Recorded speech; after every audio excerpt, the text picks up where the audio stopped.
Saya sekarang lagi berada di pendopo Kota Pasuruan di Jawa Timur. Saya akan bertemu dengan Wali Kota Pasuruan, Gus Ipul alias Saifullah Yusuf. Nanti kita akan ngobrol panjang bagaimana beliau mengatur Kota Pasuruan setelah beliau dilantik menjadi wali kota 2 minggu yang lalu. Yuk kita ke sana.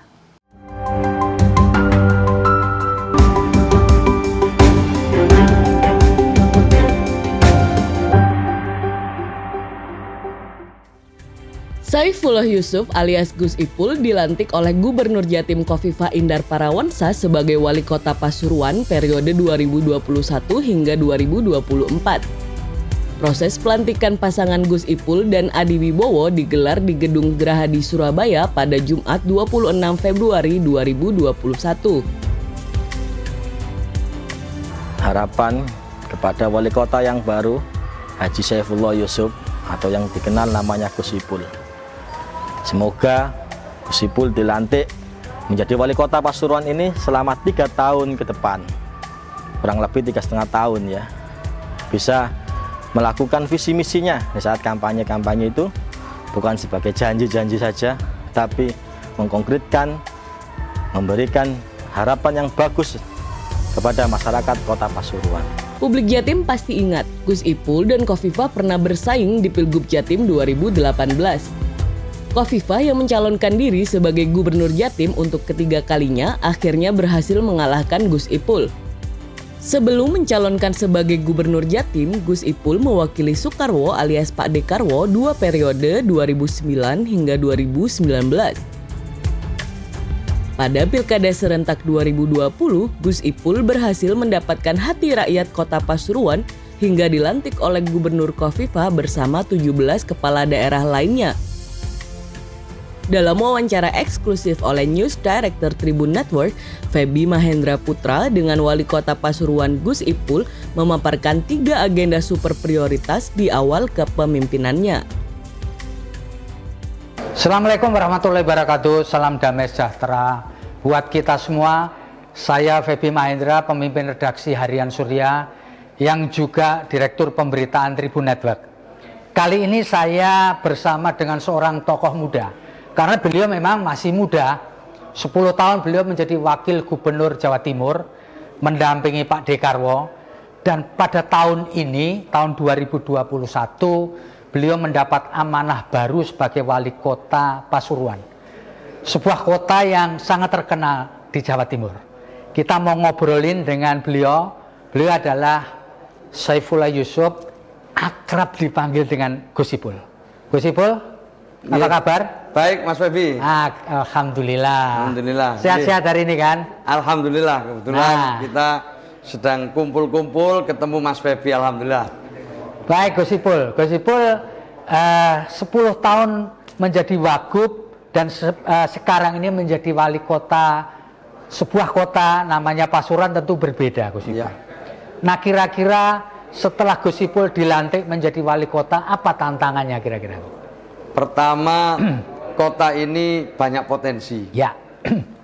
Sebut saja misalnya salah satunya adalah makam Kiai Hamid. Ya. Sebagai sebuah ulama yang banyak dikunjungi makamnya oleh warga dari berbagai daerah. Yang ini tentu satu potensi yang sangat besar. Ya. Katakanlah tan gadik lapo-lapo kita sudah kedatangan tamu. Ya. Itu potensi. Satu. Tapi juga kita punya tantangan-tantangan yang cukup besar, di mana dari ukuran-ukuran pembangunan kita masih tertinggal dari kota-kota, tidak hanya di Jawa Timur tapi kota di Jawa. Pulau Jawa secara umum.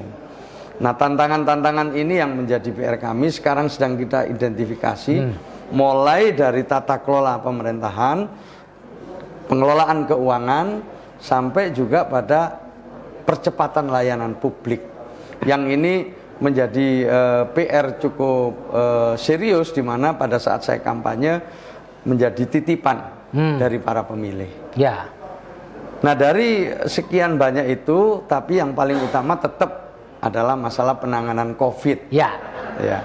Kita ini di zona orange. Di zona orange Di ya. zona orange yang mana salah satu kota dengan tingkat kematian yang cukup tinggi. Nah, ini tantangan kita yang pertama di sini. Sebab bagi kami kalau penanganan COVID ini baik, ya, kita bisa berpindah ke zona kuning, lebih-lebih nanti jadi zona hijau, maka larinya kemana-mana. Ekonomi kita akan bergerak, sekolah tatap muka bisa dimulai, kehidupan pelan-pelan atau berangsur-angsur akan normal kembali. So far ketika sudah 1 minggu berada di Kota Pasuruan dan memerintah sebagai wali kota, progresnya pertumbuhan ekonomi dan kondisi masyarakat gimana Gus? Pertumbuhan ekonomi kita masih minus. Masih minus ya? Minus, sama dengan Jawa Timur sedang minus ya. Yang kita tentu perlu kerja keras dalam urusan ini. Maka di dalam misi kami itu ada 3 yang kita paling jadi sasaran utama. Maju ekonominya, indah kotanya, harmoni warganya. Nah, maju ekonominya ini salah satunya mengatasi masalah pertumbuhan ekonomi ini. Kemudian pertumbuhan yang kita harapkan adalah pertumbuhan yang inklusif, yang berkeadilan. Yang kedua, memang yang kita temukan masalahnya adalah soal SDM. Jadi saya masuk cukup kaget Mas Evi. Kenapa itu Pak? Ada sekitar 60 jabatan yang di PLT-kan. Oh, 60 PLT? Tidak definitif PLT. Kemudian 40 jabatan itu kosong. Tidak ada orangnya. Oh, tidak ada orangnya. Nah, ini termasuk salah satu PR kami yang harus segera kami tuntaskan sehingga nanti kita bisa lari cepat gitu. Nah, krusial poinnya gimana Gus? Kok bisa PLT-nya banyak, 40 jabatan kosong tuh? Itu saya juga nggak membayangkan ya. Tiba-tiba kita baru tahu setelah dilantik ini. Dan ini kita sedang kerja keras supaya badan kepegawaian kita ini memberikan semacam solusi bagi masalah yang kita hadapi sekarang ini. Di tengah-tengah itu kita ketemu dengan opini BPK yang wajar dengan pengecualian. Ini juga satu-satunya kota di Pulau Jawa. PR besar juga PR besar ini. WDP itu wajar dengan pengecualian. Padahal yang kita harapkan wajar tanpa pengecualian. Ini efeknya kemana-mana. Jadi kalau kita opini BPK ini tidak kita tuntaskan, ini adalah pintu masuk ya bagi aparat penegak hukum untuk melihat dan memeriksa. Sudah ada sebelumnya ini 3 ASN kita ya sebelum saya dilantik itu yang harus berurusan dengan kejaksaan. Kemudian juga dana insentif daerah. Jadi ada dana yang memang diberikan dengan ukuran-ukuran tertentu dari pemerintah pusat untuk daerah yang kita tidak mendapatkan sama sekali. Padahal itu amat sangat berarti untuk Kota Pasuruan. Maka itu dalam waktu 1 minggu ini sebenarnya saya bekerja keras siang malam, ngajak OPD, ngajak pegawai, tidak saya temui hanya kepala dinasnya, sampai kepala seksi, sampai staf yang terlibat di dalam pengelolaan aset dan keuangan untuk benar-benar mereka mau membantu kami agar kita dapat WTP di tahun ini. Biasanya orang itu selalu ngukur, meskipun itu bukan tradisi kita ya Gus, 3 bulan pertama atau 100 hari lah. Kalau boleh diceritakan sedikit itu, prioritas yang paling utama yang ingin Gus Ipul lakukan selama 3 bulan ini apa kira-kira? Ada 3. 3 ya. 1 bidang kesehatan ini. Ini adalah memperkuat layanan di tingkat rumah sakit. Yang kita namanya Rumah Sakit Dr. Sudarsono Purut, dikenal dengan Rumah Sakit Purut. Sepanjang saya kampanye, 72% warga kecewa terhadap pelayanan rumah sakit kita ini. Saya sudah kunjung ke sana, saya sudah ajak bicara, saya sudah identifikasi. Prinsipnya ada kesediaan dari manajemen rumah sakit untuk melakukan perubahan-perubahan layanan yang sebelumnya manual menjadi digital, memenuhi fasilitas-fasilitas yang belum berjalan, misalnya untuk cuci darah, udah ada mesinnya tapi nggak bisa jalan. Ada PCR, ada mesinnya tapi nggak bisa operasi. Ini adalah PR-PR yang terus terang kita genjot ini. Jadi bidang layanan kesehatan. Layanan kesehatan, layanan kesehatan dan pendidikan itu dua-duanya bersamaan. Pendidikan ini 90% orang tua hasil angket yang kita kirim menginginkan adanya sekolah tatap muka. Ini aspirasi orang tua ini. Kemudian yang kedua adalah mengintegrasikan alun-alun masjid makam Kiai Hamid dengan perdagangan jasa di Jalan Kiai Wahid Hasyim. Itu adalah pusat niaga sejak zaman Belanda dulu. Nah, cuman dalam perjalanannya bahkan sampai sekarang itu jalan sendiri-sendiri. Makam sebagai wisata religi jalan sendiri, kemudian pertokoan sebagai pusat perdagangan dan jasa di situ jalan sendiri, kemudian mall layanan publiknya juga berjalan sendiri. Nah, dari situ saya terus terang menginginkan terintegrasi ini. Dan ini mandat. Insya Allah persiapannya sudah kita lakukan. Ya alhamdulillah responnya juga bagus dari OPD-OPD yang terkait. Dan yang ketiga, ini adalah pembangunan kawasan pelabuhan. Yaitu yang kita akan kembangkan wisata bahari. Diawali dengan kuliner yang berbahan baku kelautan gitulah. Nanti kita mulai dari sana. Ini sedang dirancang. Insya Allah teman-teman sudah siap untuk bekerja sama dengan Pelindo, bekerja sama dengan Pemprov ya, yang punya wewenang juga di daerah pesisir. 3 ini yang menjadi skala prioritas. 3 ini kan ketika Gus Ipul menjabat ini kan anggaran kan sudah jalan nih. Iya. Nah, gimana cara mengintegrasikan ini supaya Gus Ipul pemerintah punya program tetapi anggaran sudah digedok pada masa lalu? Itu yang sebenarnya sedikit kecewa saya kemarin ketika kami membuat tim transisi, tapi bertepuk sebelah tangan. Sehingga kita tidak bisa menyisipkan visi misi kami atau skala prioritas kami. Nah, saya mencoba memilah-milah dengan Pak Wakil Wali Kota, dengan Pak Anom sebagai PLT Sekretaris, untuk mencoba menyisipkan mana yang kemungkinan bisa dibantu untuk mempercepat usaha-usaha rintisan kita. Misalnya gini, layanan digital. Dan kita di dalam mengintegrasikan alun-alun dan sekitarnya tadi, di situ ada layanan digital, layanan satu pintu atau mall pelayanan publik itu. Nah, yang perencanaan yang tercecer itu kita integrasikan, kita jadikan satu untuk mempercepat lahirnya satu pelayanan yang sudah terintegrasi antar OPD. Ini yang bisa kita lakukan sementara seperti itu. Nah, nanti di pergeseran anggaran di akhir tahun insya Allah akan kita coba maksimalkan lagi. Jadi iki wis yo saiso-isone saiki, saiso-isone. Sebisa-bisanya. Seoptimal mungkin gitu ya. Seoptimal mungkin. Gus, ketika dilantik menjadi wali kota kemudian menduduki jabatan baru ini, ada nggak cerita lucu atau cerita sesuatu yang mengejutkan Anda selama waktu pendek ini menjadi wali kota baru di Pasuruan ini? Iya, banyak teman-teman saya masih kaget loh, wali kota atau saya ini banyak juga yang nggak ngikuti gitu. Loh, kok wis dadi wali kota? Banyak juga yang seperti itu. Ya, selama 10 tahun menjadi wakil gubernur, tentu berbeda nuansanya ketika Gus Ipul menjadi wali kota. Apa yang berbeda nuansa dari Gus Ipul menjadi wakil gubernur dan wali kota? Ya, wali kota atau gubernur, presiden kan pengambil keputusan. Sementara wakil ini adalah pihak yang membantu untuk mengambil keputusan itu. Nah, jadi tentu berbeda. Sekarang pengambil keputusan dulu, saya membantu Pak Gubernur untuk mengambil keputusan-keputusan. Nah, sekarang saya mengambil keputusan itu berdasarkan masukan dari wakil wali kota dan juga masyarakat secara umum. Gitu ya. Ya, maka itu niat saya di sini, saya juga ingin memberikan satu legacy ya. Dari pengalaman saya pernah jadi menteri, kemudian pernah jadi wakil gubernur kemarin.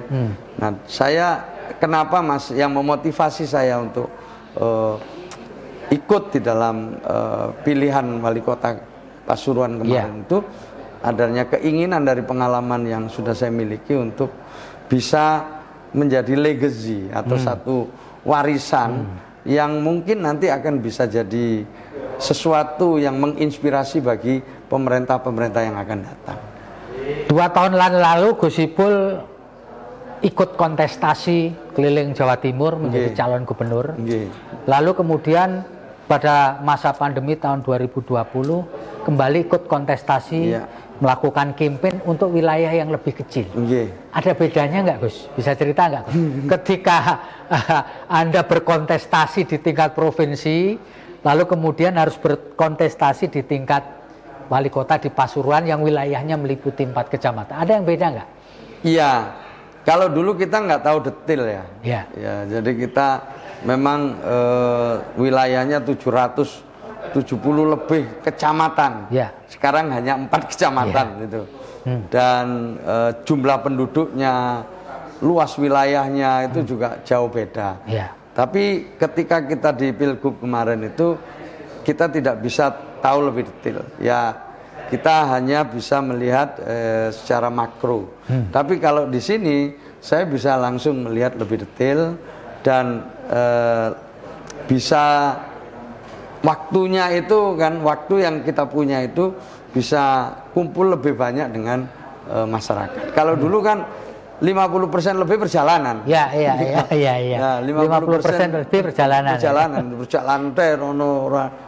Tapi sekarang ya alhamdulillah, jadi waktunya bisa lebih banyak ketemu dan lebih banyak melihat realitas. Tetapi samalah, pada prinsipnya sama, karena semuanya saya awali dengan visi. Saya awali dengan suatu misi yang ketika saya turun ke bawah itu sudah enak gitu, karena ada yang dibawa gitu.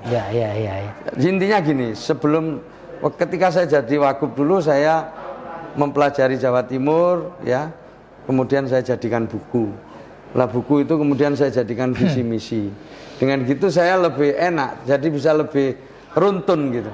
Nah kemarin juga gitu, sebelum saya mulai saya cukup punya waktu yang lama ya, 4 sampai 5 bulan persiapan itu, sehingga saya bisa lihat, mempelajari, bikin buku, dari buku itu saya bikin visi misi. Gus, ada nggak cerita menarik ketika Anda berkontestasi di tingkat gubernur dan di tingkat wali kota? Ada nggak cerita menarik sepanjang mengikuti kontestasi, baik di tingkat gubernur maupun di tingkat wali kota di Pasuruan ini?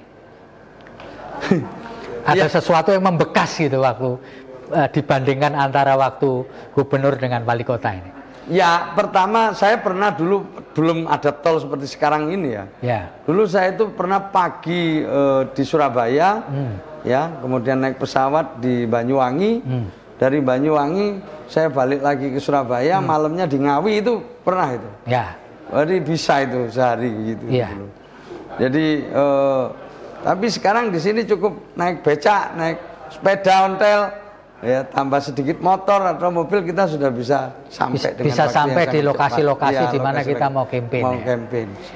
Jadi memang nanti saya banyak sih kesan-kesan, tapi untuk sekarang ini masih sedang saya catat ini nanti. Sedang catat. Nah, sebagai kepala daerah tentu ingin investasi masuk. Perhatian proyek baru masuk. Betul. Apa yang Gus Ipul mau lakukan supaya orang ngelirik kota Pasuruan ini?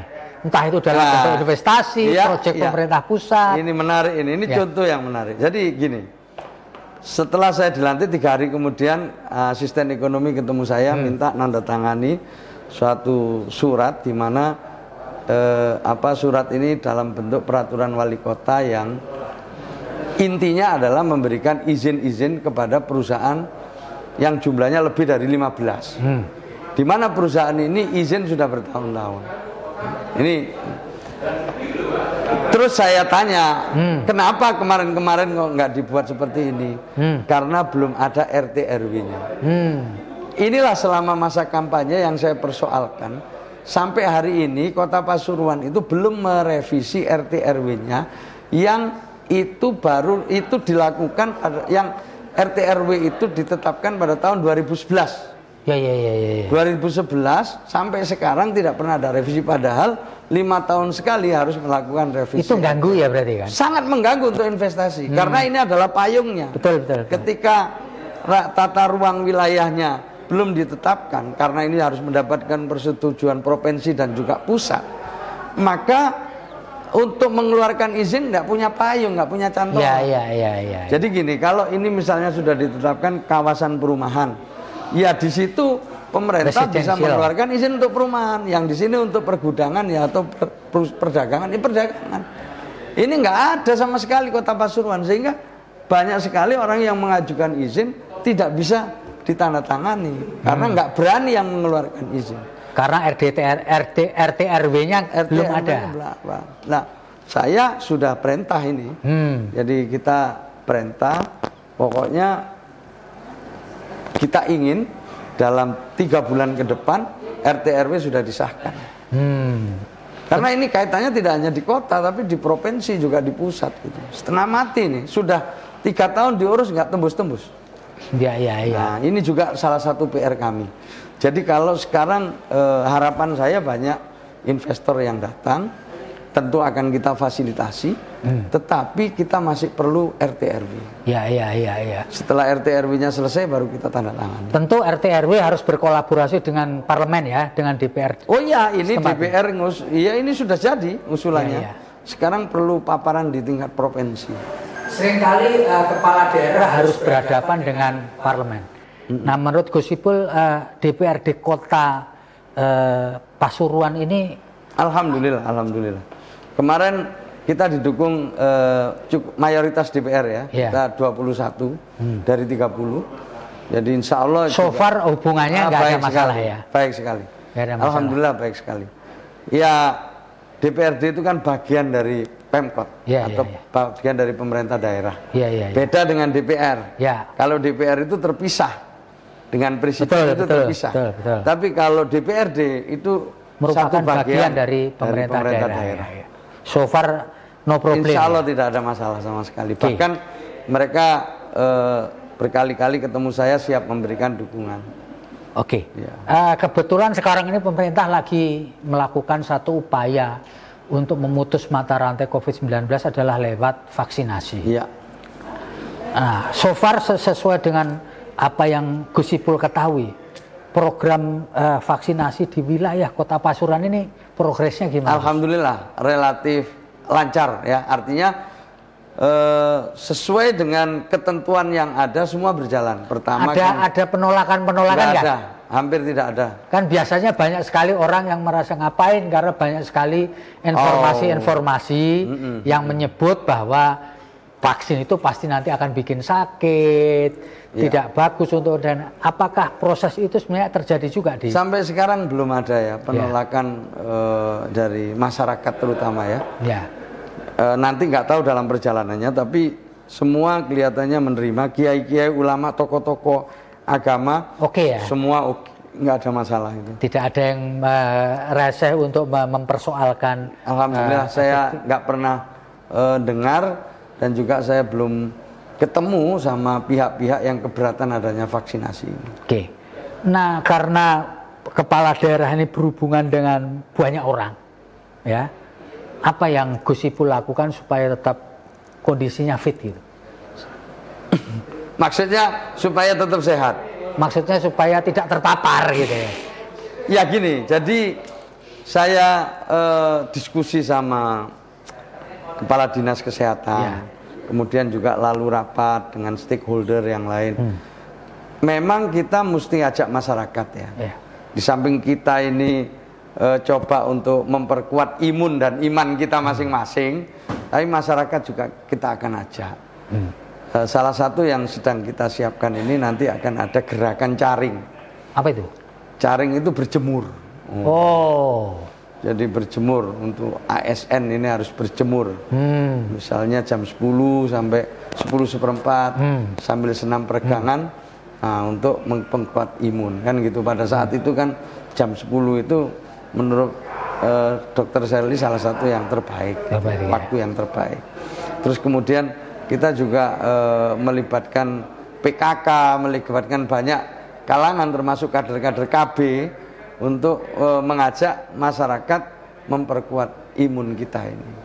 Saya meyakini bahwa memang COVID ini tidak akan hilang dalam waktu dekat, sama dengan malaria yang sewaktu-waktu bisa jadi muncul.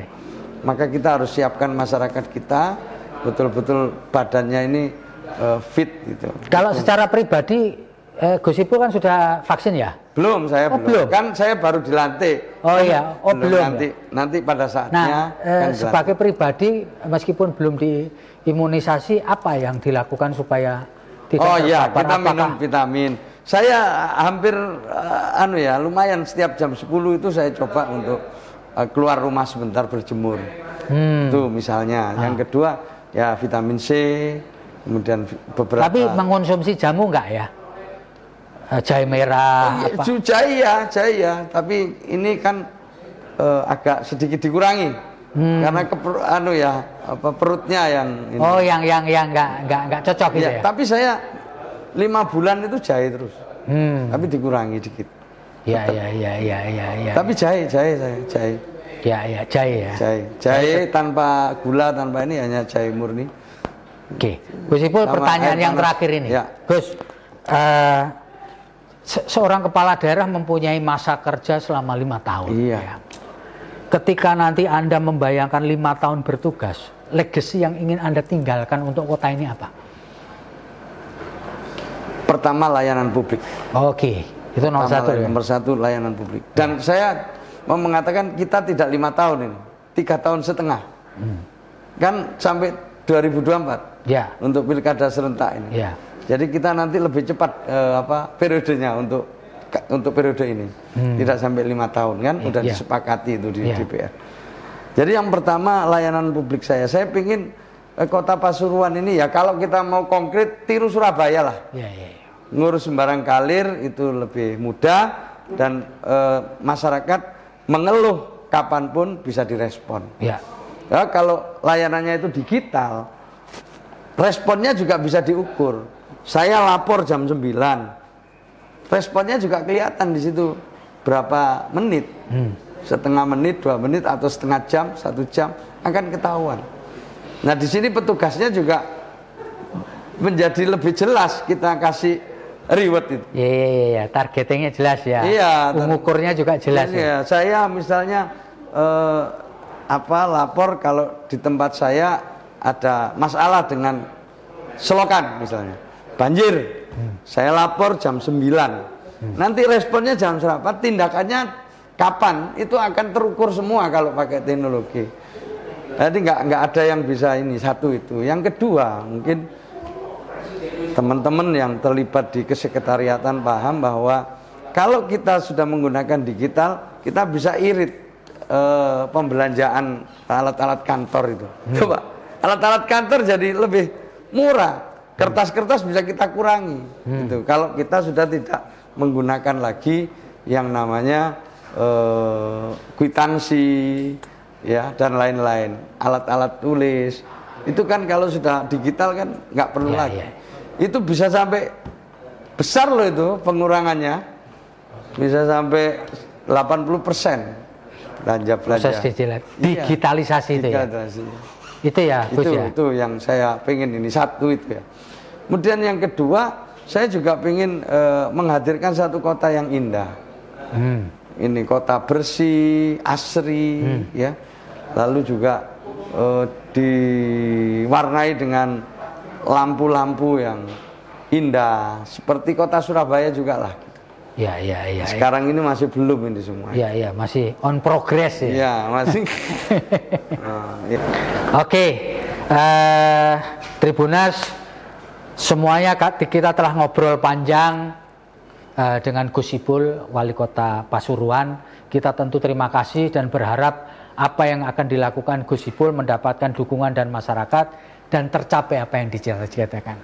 Terima kasih Gus. Terima kasih Mas Febi. Terima kasih semua. Assalamualaikum warahmatullahi wabarakatuh. Om Santi Santi Om. Salam sehat.